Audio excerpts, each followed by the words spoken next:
I could be a scary monster. I want to be a chipmunk. Is that cool? I don't know why it's on only one mic, though. It makes her laugh. It makes her laugh sound so evil. It's because her true self is coming out. I'm sweaty. Because we always sweat when we do this podcast. And we want most of those sources to come from whole foods. I know the protein snacks and stuff are so easy and convenient, and we're used to easy, convenient food. But those whole food sources are really where it's at and where you should really focus most of your time and energy towards.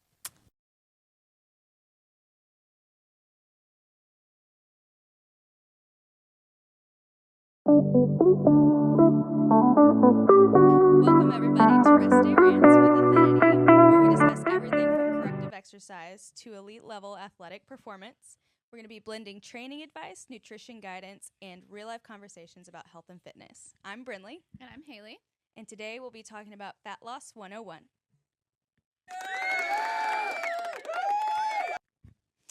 How are you? I'm doing good.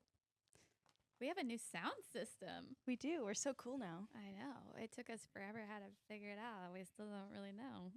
I know. We've been playing with a lot of buttons and voices. Yeah. Might hear some silly chipmunk voices. We found out we can do that. Yeah, it's pretty cool. Honestly, I could see this consuming a lot of my time. Yeah. Especially when you start pressing things and you're like, I don't know how to fix it. Yeah, and maybe y'all can tell us, but I'm running into this problem where my voice is really loud. And mine is really quiet because it doesn't carry very well. So we're trying to figure out if it's personal problems or the audio. It might be personal. But yeah.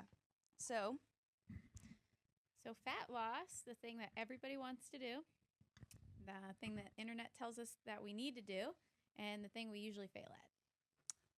Yep. So when we're looking at fat loss specifically, I think one of the biggest issues that most of us have is the diet. Mm-hmm. I think you kind of have your people who way oversimplify it, which doesn't work for some people. And then you also have the people who way overcomplicate it. Yeah. So we're going to talk about how to kind of figure out for you what works. Let's talk about the number one thing that people usually do, which is they do too many things at once. So kind of like what we talked about last week, where you want to slowly build into your goals so that your goals are you hit them and that you maintain your progress. Because a lot of the time people try and do too much all at once and then they fall off the bandwagon. And we want to stay on that bandwagon because fat loss takes time. One of the biggest misconceptions that I think the media has put out there about fat loss is that it's something you can get done in a 6-week time frame. But in reality, fat loss takes much longer than you would think if your goal is to just lose fat and not lose overall body weight. And so when you're losing overall body weight, you're probably also going to be losing muscle. And that's not our goal. So we're going to talk about how we should be eating for this goal. Yeah. So normally people try and do like an 800 calorie deficit or 1,000 calorie deficit. We would start off with something really small. Mm-hmm. So you're not in a huge one. Okay. That's just see how your body reacts because most people have not tracked regularly enough to know where they're actually at with macros or their calories. Yeah. And I think most people that come to us for advice don't even know what a macro is. Yeah. They know what protein is. I think that's the biggest one. They know what a carb is. But they don't know, what behind each of these macronutrients, what do they do for our body? They know the name, but they don't understand why they're important or why we need more of certain things. They think peanut butter is a protein. It is a fat. Yeah. When you're looking at different food sources and you go and you look at the breakdown on the nutrition label, whatever it has the highest content of is what it is. And you look at peanut butter and see how many grams of fat is in it versus protein. It's fat. Yeah, it's a lot of fat. A lot But of peanut fat. butter is good for you in moderation, just like any other fats. Yeah, I mean, we were eating a Peanut peanut butter butter cookies earlier. Yes, we are. We had one each. It's a fat source and a carb source, Mm-hmm. not protein. A little bit, like 2 grams. There's Yeah. some eggs in there. Some Just a eggs in little. those cookies. I hope. I don't know, actually. I don't either. I don't know. Were they like full authentic, like full sugar cookies? Oh, yeah. Anne made them for us. Well, not for us, for Tyson. And Tyson shared. Yeah, he's very nice. Sharing is caring. Sharing is caring. Where does that come from? Care Bears? Is it? I think so. I don't think I've seen Care Bears since I was like little. Yeah. Little. I don't even Just know if it's watch it a all the thing time. anymore. Probably not. It was old though. Like even like when we were kids, it was an old show. I think it was around when my mom was a little kid. It was probably old for you. It was like a thing when I was little. I mean, I watched it, but Yeah, it was like a main. It was like Teletubbies, Power Rangers, like, you know. I didn't watch a lot of Teletubbies. My cousins watched a lot of Power Rangers. Okay, what about the comfy couch? What's that? Bear in the big blue house? I don't know what that is. Those are the greatest. If y'all didn't know, there's actually an age gap between us. You can't tell. And you'd be surprised which one's older. Well, actually, after this conversation, no, you wouldn't. Okay, so going into let's talk macros since we're on that subject. What are the main macros that we should be paying attention to for fat loss? So what I tell people is first protein, because usually that one's harder for people to incorporate. Well, fat, protein and fiber. Fiber's actually probably harder. But protein, because it's going to make you satiated. It's going to make you feel less hungry. It's going to help us with the building blocks because you're doing all this exercise, you're working out, you're doing cardio. You need the building blocks to build what you want. So the only way we can do that is if we incorporate protein. And then fiber, because we want a healthy gut. We want low cholesterol, and if we're increasing our protein, we're probably increasing our animal protein, most likely, which means that we're increasing our cholesterol. So the more fiber you get, healthier your gut, lower cholesterol, generally. Those are the two that I would tell people to focus on. At least you want to try, they say a lot of the time, like 1 gram per pound of body weight. If you're starting off, I would recommend to start off slowly because you're just not used to it yet. It's going to feel like you're stuffing yourself like a chipmunk, and you just don't need to do that so quickly. You can build up to it. How do you feel about building up to it? Do you think people should dive in or? Yeah, no.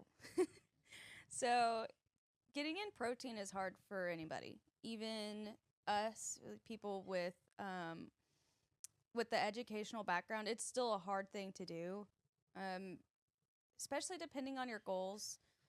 As somebody who my main priority is always to put on more muscle, I can't be stingy with my protein. Like, I have to be hitting it, and it's hard.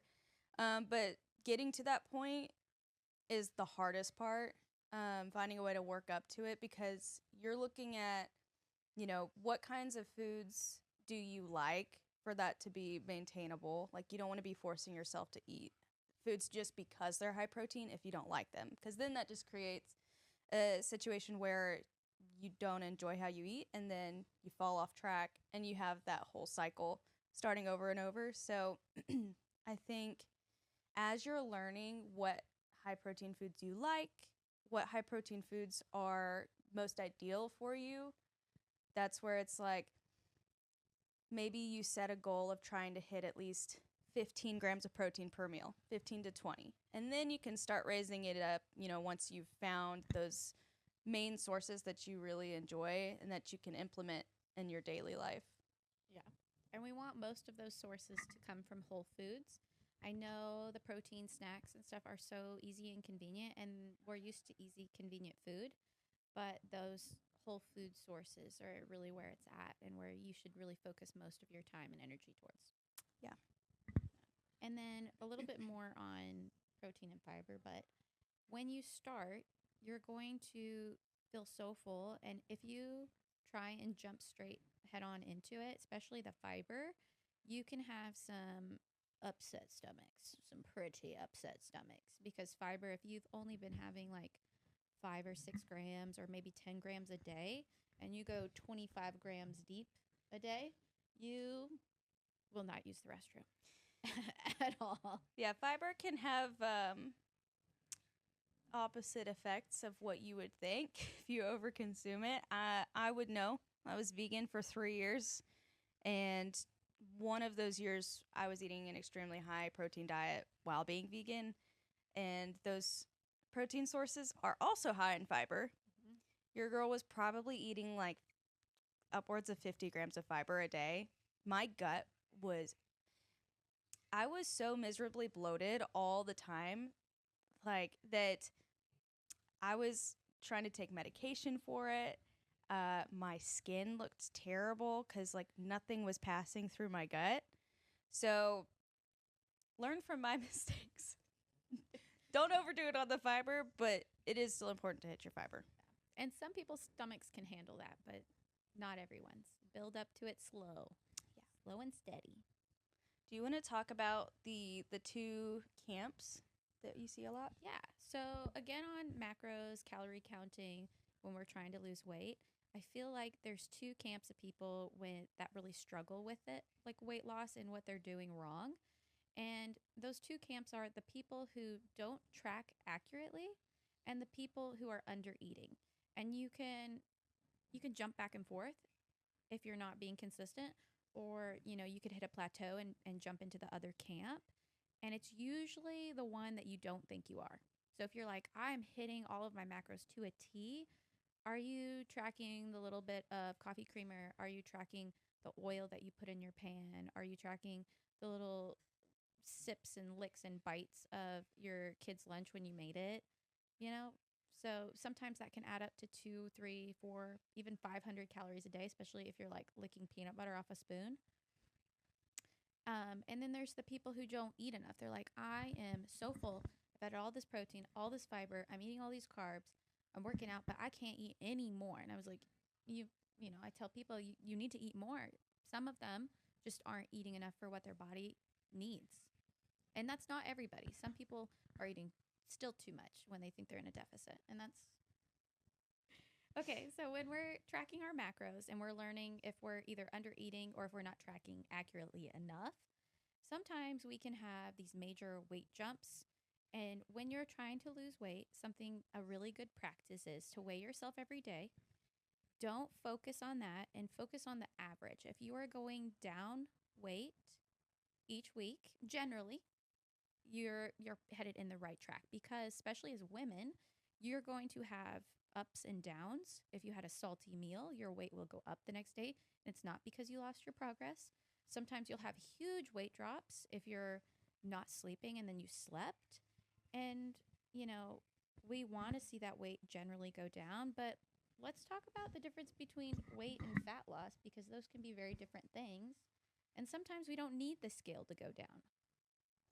Yeah, so this is a big misconception with, I would say, our maybe middle-aged to older population, is the scale isn't always giving you the full picture. It tells you, yes, how much your body weighs in total, but there are so many different things that go into what makes up that total body weight. That's why we love to use devices like an in-body scan or a BIA to be able to get some sort of reading on the difference between your muscle mass, your fat mass, and how much water your body's holding as well. And usually the goal that people want to see is a toned, smaller version of themselves. mm-hmm. And sometimes that smaller version of yourselves can actually weigh more. Yeah, so size does not always equal amount of weight. So essentially, we have seen people lose fat but maintain or even increase their total weight. And a lot of this is due to following a high protein diet, eating enough food while still maintaining a small deficit, but then doing resistance training on top of it. And especially for beginner clients, people who have not trained consistently or dieted much previously, will see pretty drastic changes early on where they can essentially lose fat and gain muscle at the same time. Yeah. But that's pretty rare. Like you have to be, maybe haven't worked out in like a couple of years, all the way up to like 20 years, and you've never dieted, because you can, when you diet long enough, your metabolism sets at that. Like your body's like, oh, okay, that's the energy that I get during the day. I don't need to burn anymore. And so it will naturally lower what it burns during the day. So you could go from being a 2,000 calorie person to a 1,200 calorie person if that's what you've eaten for long enough. So beginners, like Brinley said, you can see when they start weight training and doing their cardio and being very consistent with their diet, consistency, not perfection. They'll gain muscle and they'll lose body fat. But that, when you become an intermediate lifter, if you've been training for a year or two and you're stuck on a plateau, generally you have to pick one focus. You have to pick weight loss or you have to pick muscle gain. And then once you gain muscle, you're probably going to gain a little bit of fat as an intermediate lifter, and you have to start cycling. So Brinley and I, we would have to pick one goal, and we would have to probably cycle it for 6 months. It could be a year. The longer you do that cycle, the more successful that cycle will be. Yeah, and this kind of ties into the idea of fat loss taking a lot longer than you'd originally think. If you extend your timeline and you give yourself grace, you give yourself more time to lose however much weight you're wanting to lose, you'll notice that it's much easier to keep that weight off or that fat loss off.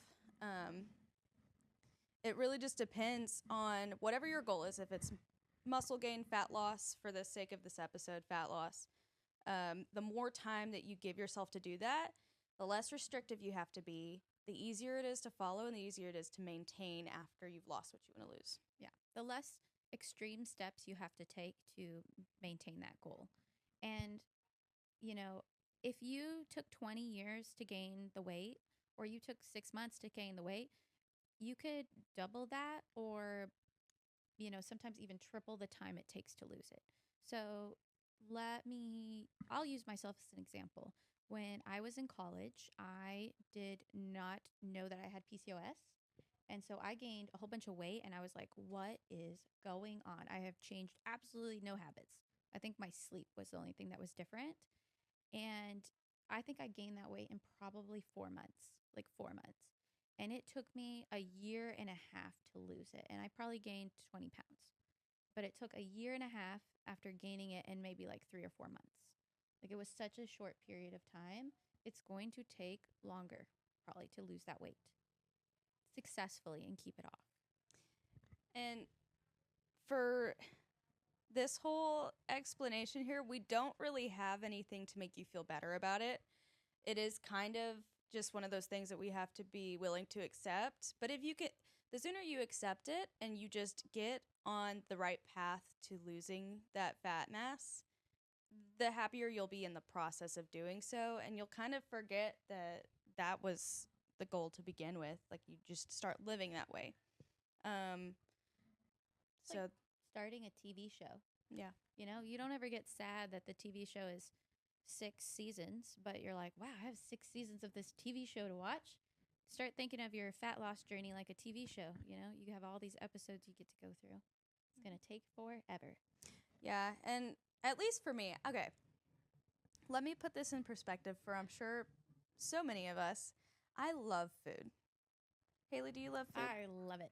Food's great, and I want to be able to eat as much of it as I can without putting on more fat.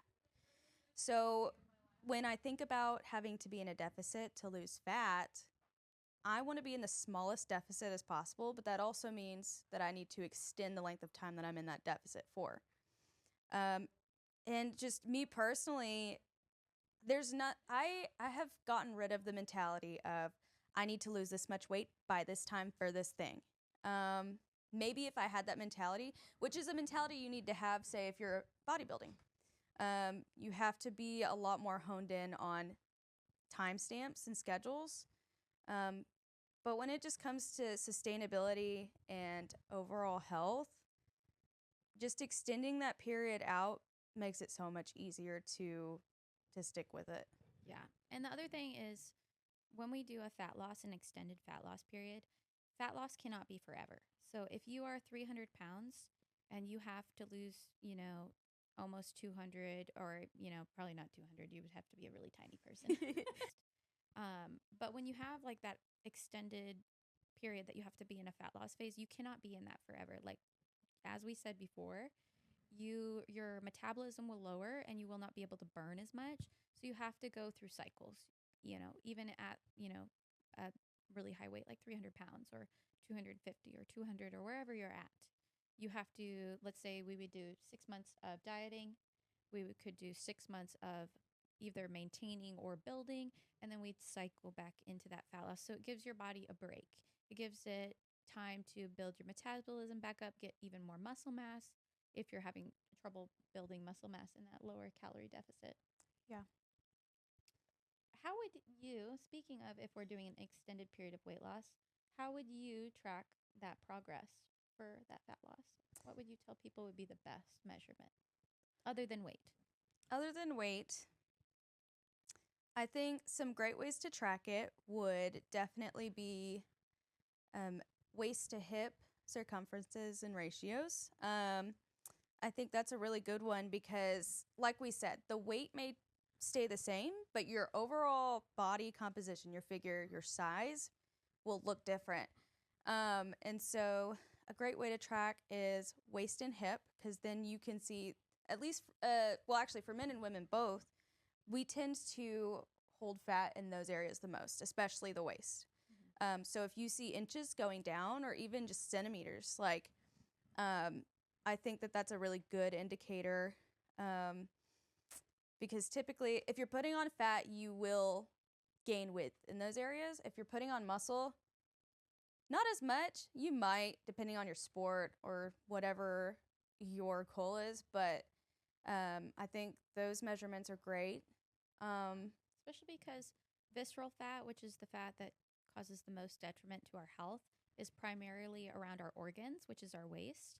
So generally, you can have a lot of subcutaneous fat, that's the surface fat around your waist. But if you're, say, what we call the skinny fat, and your waist is really round, but you're like, it's hard though, that's visceral fat. And you want that to shrink. And so that is going to be like a 100% measure of that visceral fat kind of decreasing. I think time. We'll definitely have to do an episode specifically over visceral fat, and we'll get into all of the sciencey details and try to make it as understandable for you as to why we are so adamant about trying to help you lose visceral fat. Yeah. I think that would be so important for so many people, because a lot of us experience the hard abdomen. It's really, really brought on by stress. And if you have really bad habits on top of it, it only enhances it, and then it becomes much harder to lose it than it was to put it on. Yeah, and if you have any other diseases that can add to it, insulin sensitivity is a big thing. Mm-hmm. But we won't get into that. That's a lot. Do you want to talk about photos? Yeah. So you want to ask me? You want to be like, so what's your favorite way of measuring? Ask it all seductive too. Ooh, is that seductive? That's what I imagine Hailey being seductive sounds like. But I could be wrong. You want to see my leg? It's never seen the sunlight. It's literally paler than a piece of paper. I know. I thought about wearing shorts the other day, and then I put them on, and I was like, you're like, oh my gosh. You can just see all the scars on my knees popping out, looking all cute. I was like, oh no, it's not a look. My favorite thing is being so pale. You shave your legs. Y'all don't want to know this. You're going to get it anyway. Shave your legs. I've got brown hair, and I'm so pale. It doesn't matter if I shave. You can see it through my skin. Oh, How yeah. rude. You can see all your little, Yeah. Okay. Hailey. So, what is one of your favorite ways to measure fat loss? I really like, other than the measurements we've talked about, I really like when people take weekly pictures. I like them to take weekly pictures, and then I want them to put them in their phones and never look at them again. Because I want them to put them side by side a couple months down the road and see the differences, especially if you have not seen any changes on the scale. You can look between the pictures and you can see some more lines. You can see you're smaller, but you have to make sure the pictures are very consistent. So you're in the same pose, generally in the same outfit. Mm-hmm. It's what I make my bikini clients do.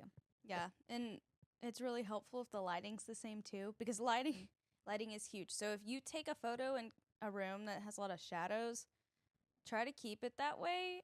But the preferred method is you want a lot of like natural light coming in, so that way you're not really deceiving yourself. Pretending you have all this muscle from the shadows.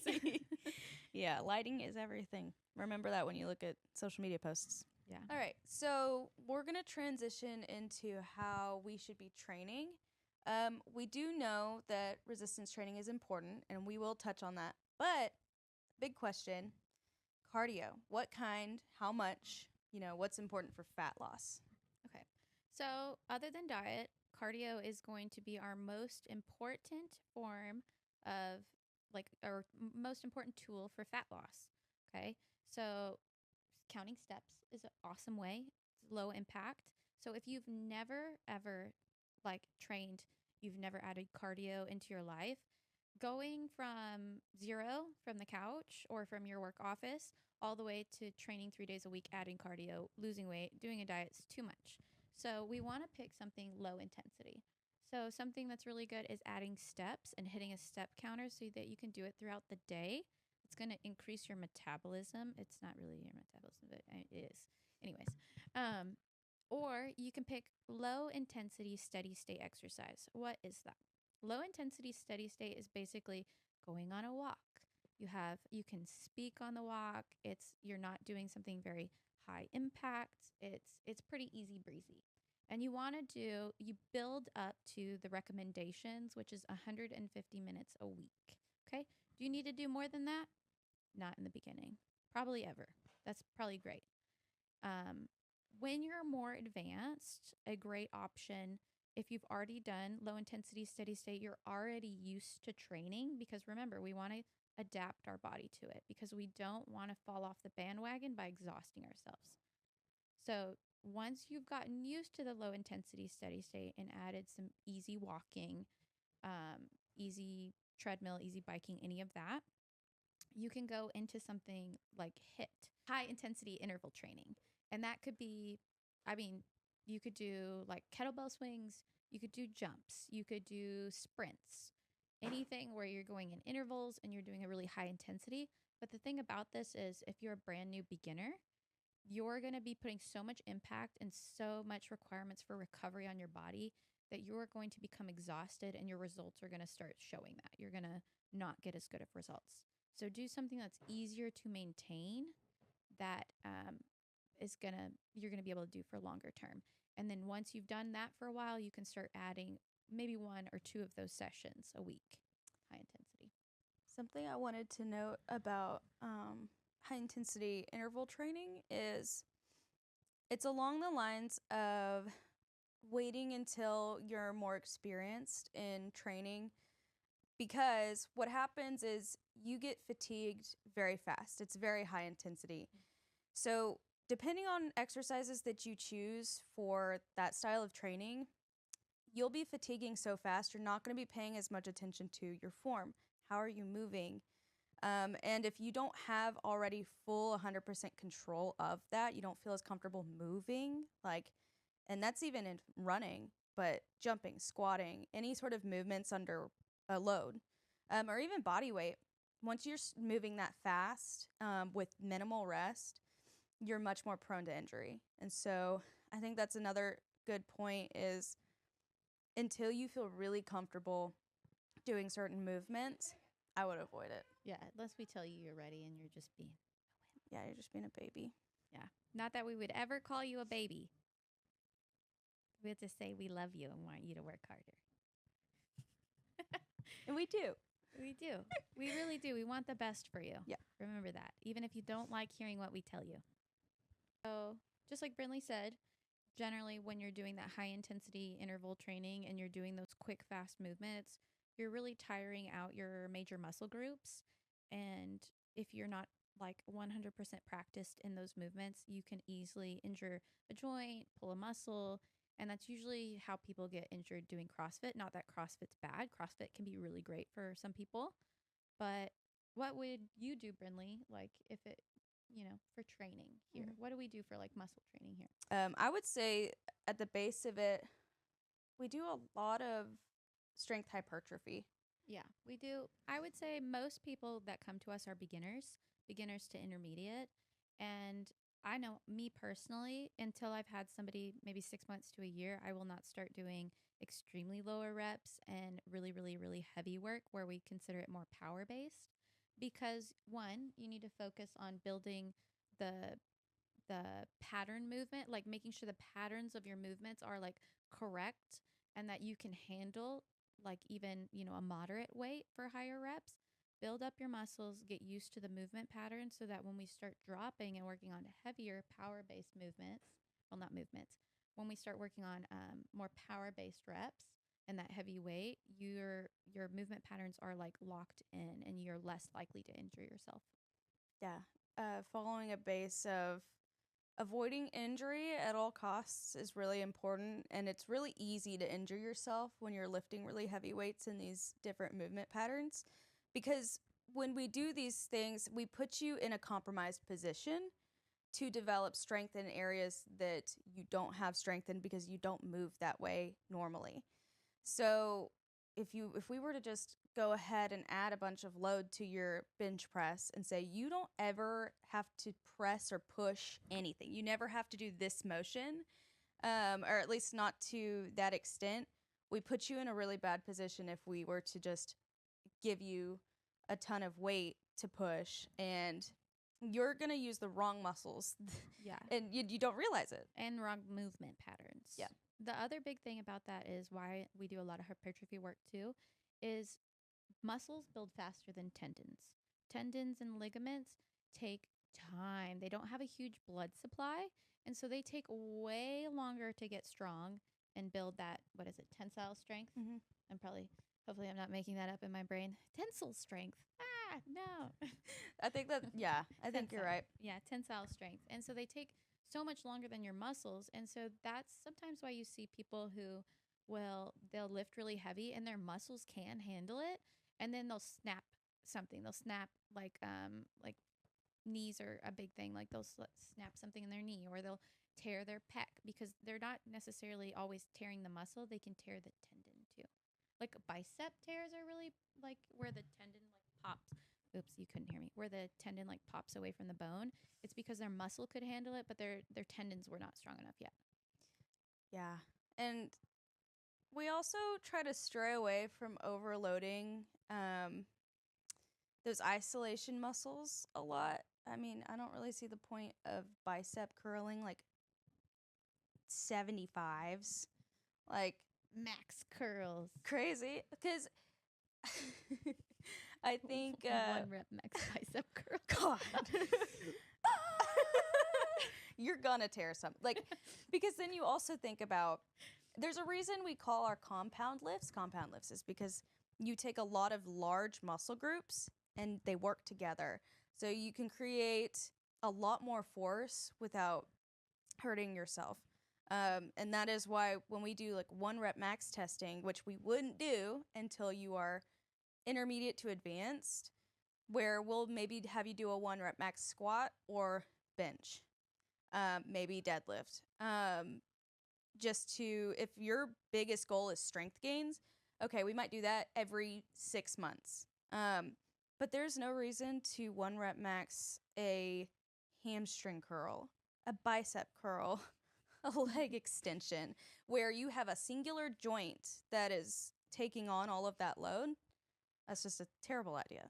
Yeah, it's not. And you don't need it. No one needs it. Bodybuilders don't need it. Strongmen don't need it. Like, no one needs that. It would be funny, though. Crush a watermelon with your hamstring. It would be pretty cool, actually. I'd love to be able to do that. Yeah. Oh, I dream of those gains. Oh, man, it's so hard. Putting on muscle is so hard. We get it. Yeah, we do. It's really a lot of not fun, sweaty work. And Yeah. we love it anyway. So when we're talking about training, like Brinley said, generally with most people, we work in a rep range that is a hypertrophy rep range, so building muscle. And a lot of things people forget about building muscle is the gym is only one piece of it. A big piece is going to be our diet, but actually the biggest piece is going to be our diet, but also recovery. So sleep, Brinley, sleep. Sleep. Can we get enough of it? No, never. I No. could sleep all day. I wish I could sleep all day. My brain doesn't let me sleep all day. Okay, I'll do it for you. So, yes. So another piece is recovery. So when we break down that muscle tissue during resistance training, and even tissue that gets broken down during cardio, depending on what you do, and then also your daily stressors, recovery becomes really important because this is where all of that tissue that's been broken down is being rebuilt, and where any body systems that have been compromised or put through stress also recovers, and this is mainly done through sleep. Also, your brain. Yes. And sleep is extremely important for fat loss, for muscle gain, for learning, for any sort of cognitive skills. I mean, you have you have 3 different main cycles when you're sleeping, and a couple of those stages are extremely restorative, and you only meet those stages when you get a certain amount. And everybody's body's a little bit different. Certain amount of continuous sleep, we should Yes. say. Yeah, you want the least amount of wake time as possible after you close your eyes and go to sleep. Between then and the time that you open your eyes when you wake up for the day. And so when you're not getting enough sleep, essentially what that does is it compromises not only the muscle tissue that you've broken down, but also all of your other body systems. And your body is very efficient, your body's very smart, and it wants to keep you alive. So it's going to put all of its energy into your body systems that keep you functioning and living, and not towards saving your muscle tissue. So when you're not recovering properly, you will most likely lose muscle if you're continuously breaking it down, and fat will literally just grip. It will hang on to your body for dear life. Yeah, if your body thinks you're in a state of, you're fight, or freeze because you're not sleeping, then it has no reason to get rid of weight loss. I mean, if you're in a state of fight, flight, or freeze, because you're not sleeping, your body's going to be like, why would I get rid of weight when we could be starving next? That's a dumb idea. Mm-hmm. And so you'll see a lot of water retention. You'll see that scale not moving. You'll see that in-body scan, maybe the fat loss has not changed, even though you're doing all of the things right. And sometimes that last little thing could be 3 extra hours of sleep a night, 2 extra hours. Yeah. So for those of us that are, say, consistently in the gym, consistently getting their cardio in, consistently eating right, and nothing's happening, or you almost feel like you're getting worse. And you are tracking correctly. Yes. Let's just say that. Then that's probably a big issue, is your sleep and recovery skills aren't good. And it's a skill. You have to learn how to get to bed on time, wake up at a certain time to make sure you get enough sleep. And it's hard in today's age where we all have very busy schedules and lives and jobs. But I do happen to know a lot of us spend time before bed watching TV or looking at our phone. And it just keeps us up probably, up to 2 hours That longer. blue light, yeah. So, and when you do go to actually lay down, close your eyes, go to sleep, say you've been staring at a screen all the way up till right before you lay down, your brain does not think it's time to go to sleep. It does not shut off.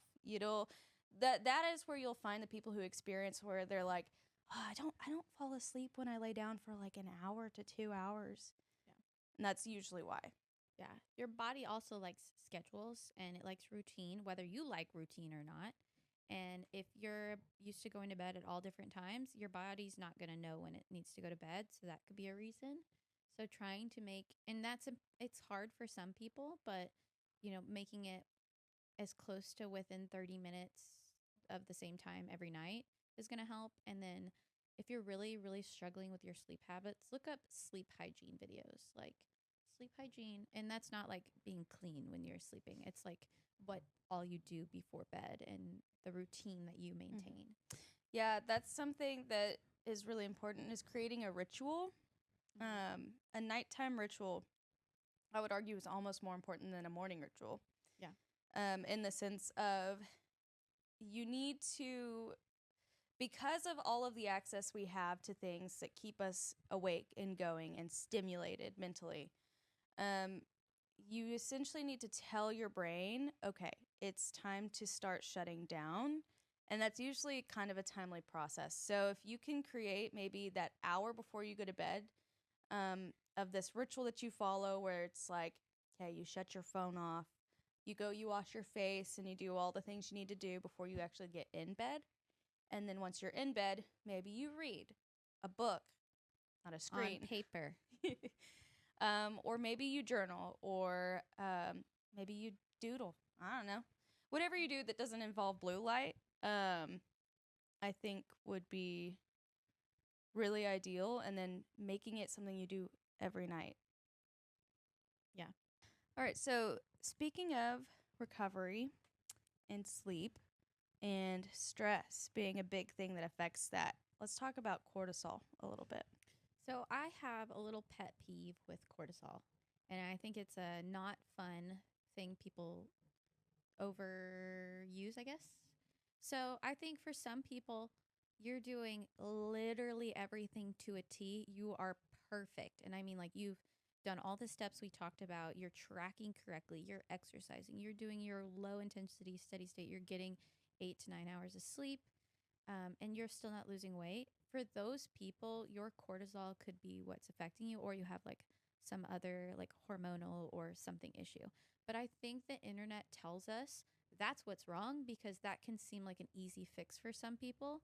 It seems like, oh, if I take a pill, then I'm going to magically lose this weight. Or if I go get this peptide, or if I tell my doctor this, my cortisol is high, and then we figure out how to lower it, it's going to magically make me lose weight. And some people, I would say about like 10% of the population, that can be true. Absolutely can. But I think most people think it's them because it seems like an easy out, and it is not. So I think that's my big peeve with cortisol. But it does have a lot to do with our health, long term, especially if you have long term long term. Help me. Yes, if you have high levels of cortisol for a long term period of time, Where's the applause? we learned how to speak today. Yes. Hope we're doing well. What's going to raise your cortisol is waking up in the morning. Your cortisol naturally raises. Caffeine. People who have chronically high cortisol are actually like, there's a medical term, and I think it's Cushing's syndrome. Cushing's syndrome. It's an actual medical thing, and it's where your cortisol is in like dangerous levels for a long term, and it causes health effects. But our cortisol is made to rise and lower. It's just part of our natural cycles. And like what you think probably, doing something stressful raises your cortisol, waking up in the morning, your cortisol is probably the same level as that, and it's going to drop back down. Yeah. Does that make sense? I hope it does. Yeah, without cortisol, you don't wake up in the morning. Yeah. So if you struggle to wake up, you might have low cortisol. And that's not good either. Nope. It should be high in the morning, and then it should drop throughout the day, and then you should get really tired, go to sleep, and then it should raise again, and then go back low again. The unfortunate reality is nobody's looks like that anymore. No. It doesn't. But also, it's probably not at such dangerous levels that you could get a medical condition unless your doctor says that it's too high and you have Cushing syndrome, I think. Just a hard truths that people don't like to hear. What is the number one hard truth? Or actually, there's multiple. I don't know. You can pick one. Hard truth that people don't want to hear when it comes to fat loss. There are a lot. I would say the hardest one for most people is that it's not a quick fix. It's not something that you can do really fast and then sustain it. It's not Amazon Prime. No. Fat loss is not Amazon Prime. That should have been our title. That should have been our title. I'm going to make it our subtitle. Yeah. Anyway. Yeah, I think that that's the biggest one when it comes to fat loss is it's a much longer period of time than you would think it is. And honestly, a big thing that I hear a lot, especially when I get new clients, is I want to lose this much weight and I want to be toned, but I don't want to look bulky. That's my biggest pet peeve. I hate that. Because I want to look bulky, man. It makes my eyes twitch. Because, and here's the thing, they will ask, they're like, so what kind of training? And it's usually resistance training. They're like, oh, I don't know about that. I only do cardio. Moment of silence for you guys. Where's the crickets? Oh my gosh. Which one is the crickets?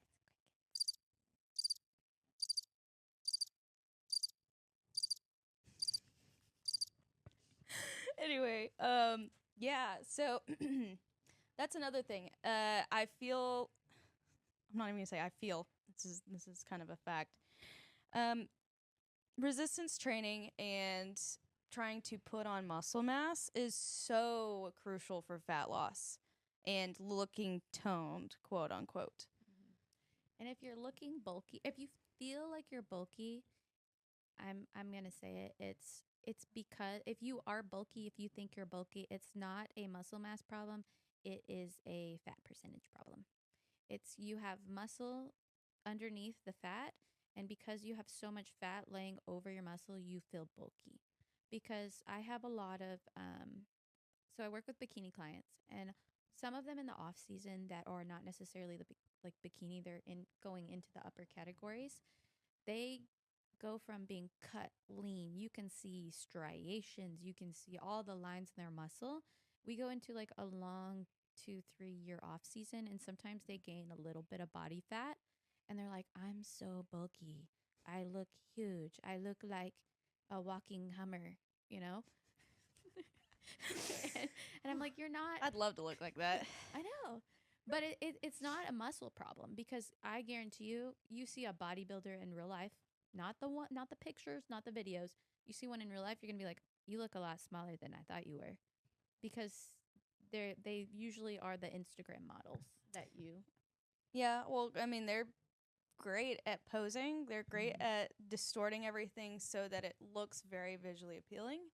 And don't get me wrong, these people probably have some of the most muscle mass that you'll ever see on a regular person. And some of it's enhanced. It's from drugs. Some of it is. Yes. Not all of them, but some of them. Yeah. But like I've even been in that position where I felt real bulky and real chunky, and it was because I naturally put on muscle pretty well. Like my body likes to hold on to muscle, but it also likes to hold on to fat. And at that point in time, I was clinging on to quite a bit of fat on top of it. Yeah. There's no there's no physique aesthetics at all. It's like it looked like I don't know. Strong man kind of, but not like that dramatic, like the female version. Yeah. Kind of like that. And some people like that. Don't get me wrong. I If think that's what you very like, attractive in a man. the thicker the better. Yes. thick thighs save lives. Especially for men. Yes. Um, Glutes are good too. Thick glutes. Ooh, yeah. Big glutes on a guy. Heck yeah. My guy knows who I'm talking about. My dad's gonna watch this and be like, Yeah, he's gonna be like, that's not the child I raised. be like, what the hell? Okay. So back to bulky and I would say, so if a client comes to me and they say, oh, I don't want to do weightlifting because I don't want to get bulky. What's probably happened in the past, this is the last thing I'll say on this, is that they have most likely gone to the gym, and when you start doing high intensity workouts and you've never done that before and you're not used to tracking and keeping track of your food, you're going to follow your body's natural hunger signals, and you've now told your body, hey, we're doing this really hard thing that could probably, like, you know, tell us to take a really, really, really long nap forever, and that we should probably eat some more so we don't die. Yeah. And so you start eating more, and now you're gaining more body fat. So you've gained a little bit of muscle and a lot of body fat, and now you don't fit in your clothes anymore. And they're like, I got really bulky from weightlifting. That was the problem. It wasn't the problem. Okay, so to close out this episode, we're going to kind of give you guys a little bit of a game plan just to like tie it all together for you, to show you fat loss. It's not as complicated as it seems, but also we don't want to oversimplify it and make you think that it's the easiest thing in the world. Because So it's hard in the fact that you have to stick to it. yeah, and it's just like with any other goal or task that you have to learn to be consistent with. You can't thrive off of motivation. It doesn't work that way. And you got to accept that you're probably going to suck at it in the beginning, which means you might not lose weight when you first try because you've never done it before. Exactly. And I think, especially if you have experienced the struggles of wanting to diet really, really hard for a short period of time or whatever it is, you want to fall into your tendencies, especially in the beginning with this approach. And so it feels wrong. You really have to get comfortable being uncomfortable for a length of time and just dive into it head on. And when you mess up, like if there's a day that you don't hit your macros or that you overeat, it's not a big deal. We just pick it up tomorrow and do better. Like, yeah, literally do better. Don't do it again. don't fall into it over and over, because then you create the mentality of distrust within yourself. And so when you don't trust yourself to follow things that you standards that you set for yourself, you create this identity where you're like, well, I just can't do anything I say I'm going to do. Yeah. It's very untrue. Your brain's very powerful and you have full control over how it thinks. You just need to do the hard part of readjusting it. Yeah, just like we talked about last week. You got to talk to yourself like you're already that person. So, to create a little bit of an outline for you, what we would start with is getting your diet in check. Yeah. Before you try to go all crazy at the gym and all of the things, get your diet in check, meaning just start simple, protein, fiber. Nothing. Make sure you're hitting those goals for yourself. And with the protein, it doesn't have to be a gram per pound of body weight in the beginning. Maybe eventually working up to that would be ideal. But starting out, I mean, maybe for that first week, learn how to track your food. So just track what you eat. Don't try to follow anything. See what it is you eat. Then you can find out, okay, am I under eating? Am I overeating? What kind of things am I eating? Yeah, I think that's a big thing for people is they really, truly don't know what they're eating. Like they think sausage is like mostly protein or peanut butter is mostly protein. It's not. No. And I mean, there are great alternatives for literally everything. Like peanut butter, I'll put peanut butter on top of things and I'll use it, but I pair it with something high protein. Yeah. So track your food, know what you're eating, then add your protein and your fiber, stick to it, and then do your weight training 3 Yeah. days a week. Don't think about it. Do 4 days if you can. Yep. And then add in your steps. Honestly, that's all we ask of you cardio wise for the first like 6 months. Just walk every day, 30 minutes a day. Once you've gotten good at tracking your food, hitting it, making sure you're actually eating what you think you're eating, you're consistently working out, whether it's on your own or with a trainer, you're hitting your steps, then you can add in like a specific type of cardio, a specific type of low intensity steady state. Like just get step by step, get the consistency first. Yeah. So then once you've got those two foundations, you can start deciding how you want to track your progress. And you may use all of these things, or you may prefer one over the other. You do your photos, some measurements. If you have access to some sort of scan where a coach or professional can talk you through it, those can be great. It all just depends on what helps you mentally the most, see that you're making progress.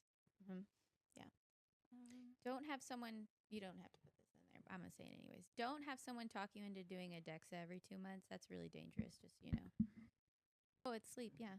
We know you're not sleeping. Yeah. We know it. Because we're not sleeping. I see you at 5 a.m. Yeah. I know you went to bed at midnight. Yeah. Because she talked to you on the phone. making sure You you were texted there. me. And she probably saw you at 8:30 at night, too. I got you on Instagram and Facebook, too. I can see when you're active. Yeah. We're watching. We have no free time. That's all we do. Just sit there watching our clients. Yeah. Why are they on Facebook? Why are they at a baseball game when they told me they were sick? Without me? We're like clingy Without girlfriends. me. We went to see the movie and went to dinner without me, and I was sitting at the gym the whole time. Oh, So rude. We could was have waiting done for steps you. together. So, just briefly again, we're going to start tracking our food. We're going to get our protein. We're going to get our fiber. And then we might do a calorie deficit. We're going to get our steps.